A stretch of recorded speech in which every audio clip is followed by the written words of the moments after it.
નમસ્કાર. અમિત શાહ થયા લાલચોળ. ખડગેએ પીએમને વચ્ચે લાવતા શાહ લાલધૂમ.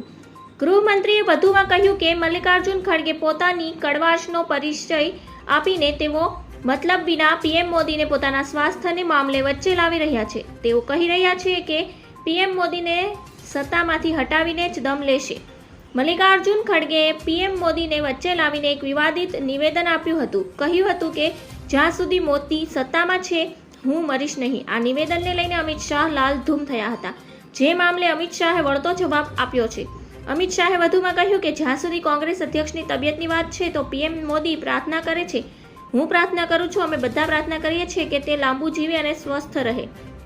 2047 સુધીમાં વિકસિત ભારતનું નિર્માણ થતું જોવા માટે તેઓ જીવિત રહે. આ પરથી સમજી શકાય છે કે કોંગ્રેસીઓમાં પીએમ મોદીને લઈને કેટલી નફરત અને ડર છે કે તેઓ સમયે પીએમ મોદી વિશે જ વિચારી રહ્યા હોય છે. ધન્યવાદ. જય હિન્દ.